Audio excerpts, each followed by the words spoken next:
This is WFYI News Now. It's October 20th, and I'm Abriana Herron. On today's show, staff of Purdue's independent student newspaper traveled to Bloomington in support of IU's now-cut student newspaper. Major improvements to Northeast Side Indy Park. And thousands gather over the weekend at the Statehouse for a nationwide No Kings protest. It's not appropriate to have a king instead of a president.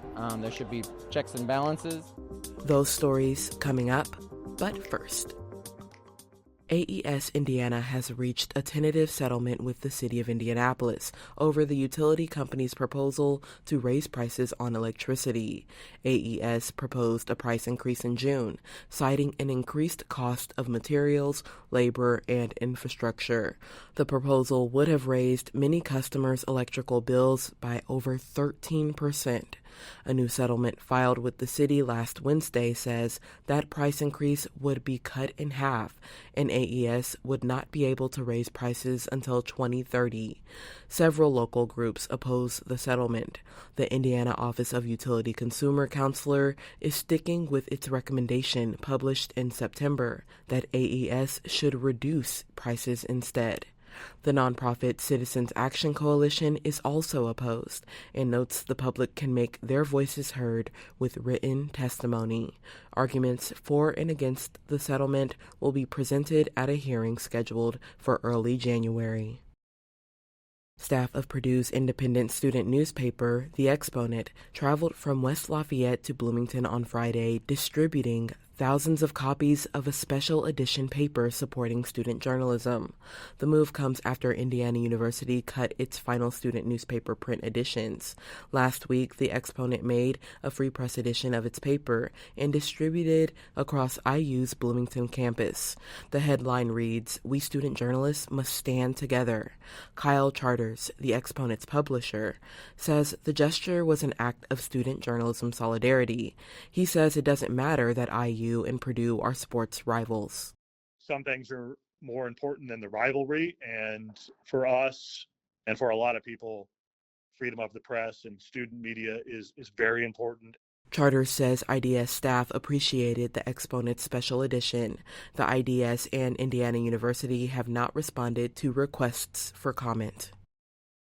A public park on Indianapolis's northeast side is gearing up for major improvements coming in the next year. Jeremy Rubin has more.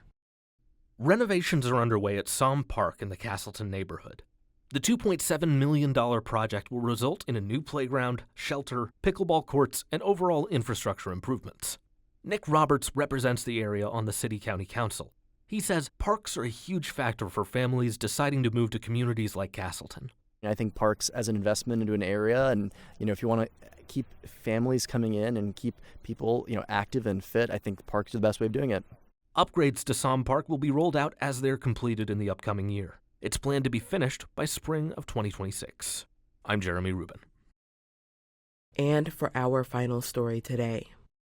Thousands of people gathered on the south lawn of the Indiana Statehouse Saturday for the No Kings rally in Indianapolis. Protesters held signs, sang, and chanted in opposition to national and state policies, including immigration enforcement, redistricting, and impacts of the federal government shutdown. With Halloween around the corner, many protesters arrived in costume. Charlie Sears dressed as the Red Power Ranger. He says he chose that costume to remind elected officials that leadership serves the people.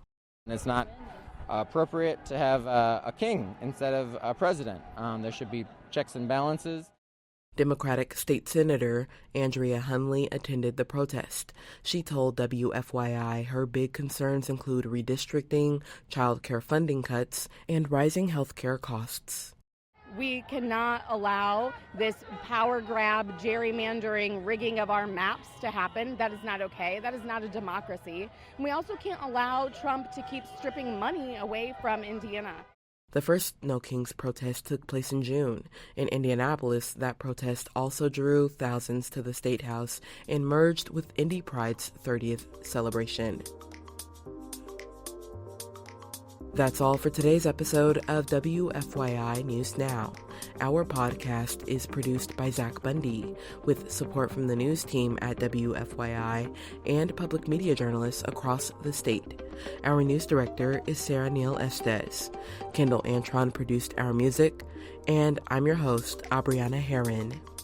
If you like today's episode, remember to subscribe and share, and follow WFYI on Instagram, TikTok, Facebook, and YouTube to check in on our newsroom throughout the day.